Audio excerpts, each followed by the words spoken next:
आप सभी को प्रभु यीशु मसीह के मीठे प्यारे और मधुर नाम में जय मसीह की। Greetings in the matchless and wonderful name of our saviour Christ Jesus.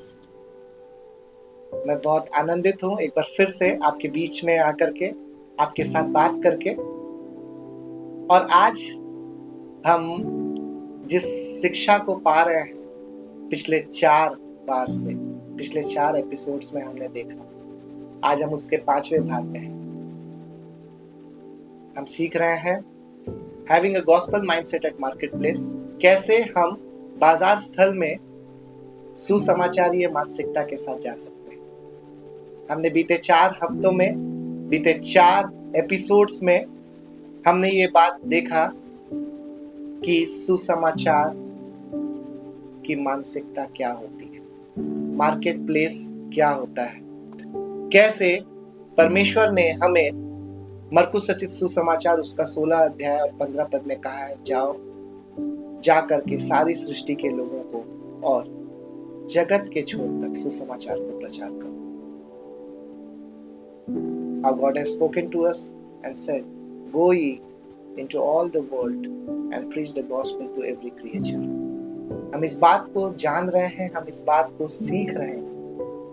हमने सीखा कैसे हम मार्केट प्लेस में एक बिलीवर की तरह जिसके पास गवाही होती है हम रह सकते हैं। हमने सीखा कैसे मार्केट प्लेस में हम नमक और ज्योति की तरह रह सकते हैं। How can we be light and salt at the marketplace? उसके बाद हमने सीखा पिछले एपिसोड में कि जहां पे परमेश्वर ने हमें कार्य करने के लिए रखा है, the place where God has placed us to work, वहां पे हम किसी मनुष्य या संस्था के लिए नहीं लेकिन अपने परमेश्वर के लिए कार्य कर रहे हैं। We are working for the Lord, not for any human or organization. और हमने देखा था कैसे जब निराशा आए, जब हताशा आए काम करते हुए, जब कोई आपको अप्रिशिएट ना करे, जब हर कोई आकर के सिर्फ और सिर्फ आपकी कमियों को निकाले, अपने आप को कैसे फिर से खड़ा करते हैं। मैं विश्वास करता हूँ परमेश्वर आपसे बात कर रहे हैं और आप धीरे धीरे अपने व्यवहार को मार्केट प्लेस में बदल रहे हैं। याद रखिएगा, मार्केट प्लेस का मतलब सिर्फ काम की जगह नहीं है जहाँ पे आप बिजनेस या जॉब करते हैं। मार्केट प्लेस का मतलब अपना घर और अपनी कलीसिया, your house and your church, इससे बाहर जो भी प्लेस आता है वो मार्केट प्लेस हो सकता है। आपके बच्चों का स्कूल हो सकता है आप हॉस्पिटल में किसी को लेकर के जा रहे हैं, वो हो सकता है आप सिंपली एक मॉल में जा रहे हो अपने परिवार के साथ खाना खाने के लिए, हो सकता है आप छुट्टियां बिताने के लिए घर के बाहर जा रहे हो। This every place is a market place. मैं मार्केट प्लेस को थोड़ा ब्रॉड करके अब आपको बता रहा हूं। अभी तक शायद हम मार्केट प्लेस को सिर्फ वही समझते हैं जहां पे हम काम करते हैं। नहीं, मार्केट प्लेस का मतलब ये भी है जहां पे आप जा रहे हैं और दूसरा कोई कार्य कर रहा है। हो सकता है वहां पे कोई अपना बिजनेस कर रहा है, हो सकता है कोई वहां पे जॉब कर रहा है, हो सकता है कोई अपना आर्ट दिखा रहा है। वहां पे आप अपने आप को कैसे रख रहे हैं। इसी क्रम में आगे चलते हुए आज हम सीखेंगे, at the market place I am a steward not a master. जब हम बाजार स्थल में जा रहे हैं, हम वहां पे एक भंडारी की तरह कार्य करें, एक स्वामी की तरह नहीं। मेरे प्रियो, बहुत जरूरी है इस बात को समझना कि जो जिम्मेदारियां परमेश्वर ने हमको हमारे जीवन में दी है, हो सकता है कि वो आपका बिजनेस हो सकता है वो आपके जॉब की जगह हो सकता है आप अपनी सोसाइटी में कुछ अच्छे पद पे हो सकता है कि आप अपने फ्रेंड सर्किल में आपको कुछ अहम जिम्मेदारी दी गई। इन सब जगहों पे जब आप किसी जिम्मेदारी को निभाते हैं, जब आप किसी पोस्ट पे हैं, जब आपके पास कुछ अधिकार है, वहां पे आप अपने आप को स्वामी की तरह ट्रीट मत करिए। इस बात को समझिए कि वो स्थान आपको परमेश्वर ने एक भंडारी के रूप में दिया है। परमेश्वर का वचन एक बहुत ही सुंदर पैराबल है जो कि मिलेगा मैथ्यू उसका 25:14 से लेकर 30, मत्ती रचित सुसमाचार उसका 25वां अध्याय पद 14 से 30 एक बहुत ही सुंदर दृष्टांत है जहाँ पे यीशु मसीह तोड़ों के विषय में बताते हैं, टैलेंट्स के विषय में बताते हैं। और बताते हैं कि कैसे एक स्वामी अपने 3 दासों को बुलाता है, और जब वो स्वामी बाहर जा रहा होता है अपने तीनों दासों को डिफरेंट मेजरमेंट्स में तोड़े देता है। किसी को 5 तोड़े देता है, किसी को 2 देता है और किसी को 1 देता है, और कह के जाता है ये तुम्हारी जिम्मेदारी है, तुम इससे काम करो, मैं वापस आऊंगा। और वो वापस आता है और पाता है जिसको उसने 5 तोड़े दिए थे उसने 5 को 10 में कन्वर्ट किया, जिसको 2 दिए थे 2 से बढ़ा के उसने 4 किया, और जिसको 1 दिया था उसने उसको जमीन में गाड़ के छुपा दिया और कुछ नहीं कर पाया। मेरे प्रियो, मैं आज आपको बताना चाहता हूँ, आपको भी जो जिम्मेदारियां मिलती हैं वो परमेश्वर की ओर से मिलती है। It's not because we are eligible, it's not because we deserve it, it because God has graciously bestowed it upon us। परमेश्वर ने अनुग्रह से उस जिम्मेदारी को हमारे ऊपर दिया है।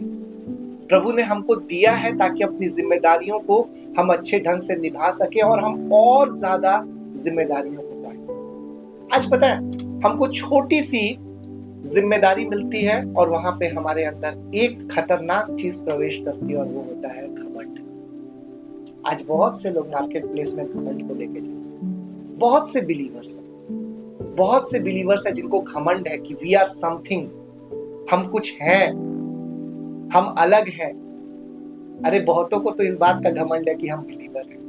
मेरे प्रियो, मैं आपको बताना चाहता हूँ, परमेश्वर ने हमें घमंड के लिए नहीं बनाया। इनफैक्ट परमेश्वर के वचन में लिखा है, यहोवा घमंड से चढ़ी हुई आंखों को देख नहीं सकता, बर्दाश्त नहीं कर सकता, उसको घृणा है। हमको जो जिम्मेदारियां मिली हैं, चाहे वो हमारे काम की जगह पे हो, चाहे वो हम जहां कहीं भी हमको जिम्मेदारी मिली, क्या हम ईमानदार हैं वहां पे? हमारे जगह पे क्या हम ईमानदारी के साथ में कार्य कर रहे हैं? आपको पता है, पिछले एपिसोड में हमने सीखा था कि we are working for the Lord, not for human. जब आप लोगों के लिए काम करना शुरू करते हैं ना, आप लोगों को दिखाने के लिए काम करते हैं। जब आपका बॉस आपके आसपास रहेगा, आप अपना काम को ज्यादा दिखाएंगे कि मेरा बॉस देखे कि मैं अच्छा काम कर रहा हूं। जब आप अपने उस जगह पे रहेंगे जहां पे आपके ऊपर नजरें हैं, आप और ज्यादा दिखाएंगे। लेकिन जैसे ही नजरें हटी, सब एकदम नॉर्मल, छोड़ो ना, कौन देख रहा। यही वो समय है जब समझना है कि मैं परमेश्वर के लिए काम कर रहा हूं, जिसकी आंखें निरंतर मेरी ओर लगी हुई। यही वो समय है जहां पे हम ईमानदारी दिखा सकते हैं, जहां पे कोई नहीं देख रहा है, वहां परमेश्वर देख रहा है। याद रखिएगा, कलीसिया में जो हम बिहेव करते हैं, परिवार में जो हम बिहेव करते हैं, हो सकता है कि वो दिखावटी बिहेवियर, लेकिन जब मार्केट प्लेस में जब हम बिहेव करते हैं ना, वो परमेश्वर की नजरों के सामने रहता है। परमेश्वर देखता है हम कैसे हृदय के साथ कार्य कर रहे हैं। और यहाँ पे लिखा हुआ है, स्वामी के जाने के बाद 2 दास, जिनको एक को 5 तोड़े मिले थे, एक को 2 तोड़ा मिला था, one has got 5 talents, one has got 2 talents, उसने ईमानदारी के साथ काम किया। स्वामी नहीं था, लेकिन फिर भी ईमानदारी के साथ काम किया। और जिसको 5 मिले थे उसने उसको बढ़ा के 10 किया, जिसको 2 मिले थे उसको बढ़ा के 4 किया। लेकिन जो 1 जिसको मिला था, वो सोचा अरे स्वामी तो है नहीं, अभी कौन पूछता, थोड़ा आराम करे, काम चोरी कर लेना, कौन पूछने आएगा। आज हम में से बहुत से लोग ना, जिनको परमेश्वर जिम्मेदारी दी है, हमने अपनी जिम्मेदारियों को छोड़ दिया। आज मैं बहुत से ऐसे विश्वासियों से मिलता हूं जो बोलते हैं, भाई मेरे जीवन में तरक्की नहीं आ रही, मैं बहुत दिनों से एक ही जगह पे पड़ा हूं।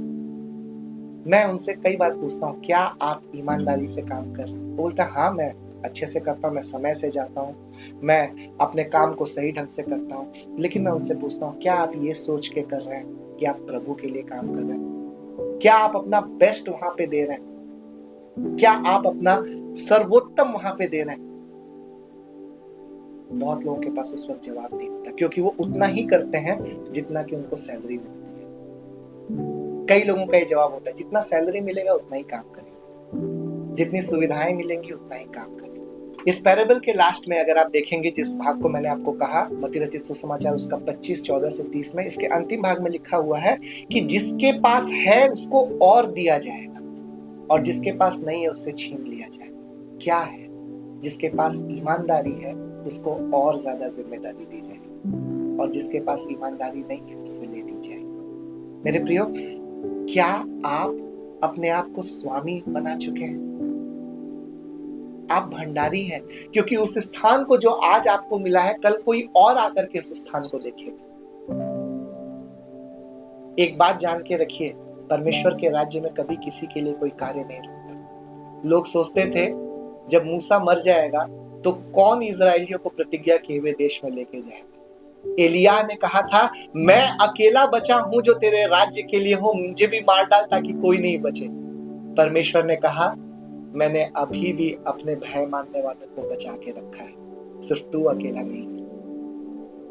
मूसा जब मरा, परमेश्वर ऑलरेडी एक जन को तैयार कर चुके थे। मैं और आप सर्वदा के लिए इस पृथ्वी पर रहने के लिए नहीं आए। मेरी और आपका रोल है, हम अपने बाद वाले इंसान जो हमारी जगह लेगा, हम कैसा जगह तैयार करके जाए। और इसीलिए हमको भंडारी कहा गया है, हमको मालिक नहीं कहा गया। देखिए, मालिक जो होता है ना, उससे उसकी कोई चीज छीनी नहीं जा सकती, वो सर्वदा उसके पास रहती है। और इस संपूर्ण सृष्टि का मालिक केवल एक है, परमेश्वर। केवल वही है जो हमसे लेखा लेता है।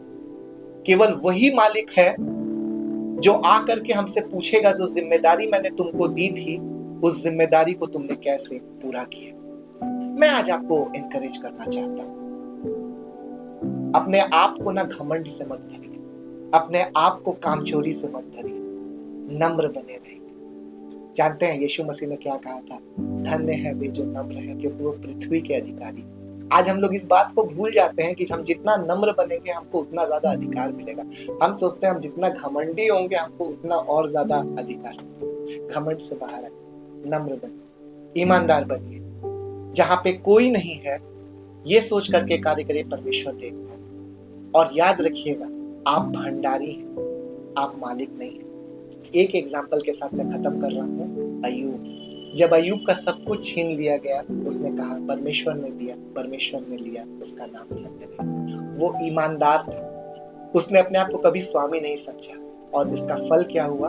अंत में उसको डबल ब्लेसिंग्स मिली। अगर आज आप अपने बिजनेस में, अपने काम की जगह पे बढ़ना चाहते हैं, अपने आप को मालिक मत समझिए, स्टीवर्ड समझिए, भंडारी समझिए, और देखिए परमेश्वर आपको कैसे बढ़ाता है। मैं विश्वास करता हूं आज के दिन आपने इस बात को सीखा है कि कैसे आप एक भंडारी की तरह मार्केट प्लेस में जीवन व्यतीत कर सकते हैं। How you can be a steward, not a master at a market place. परमेश्वर आपको आशीष दे। God bless you. Praise the Lord.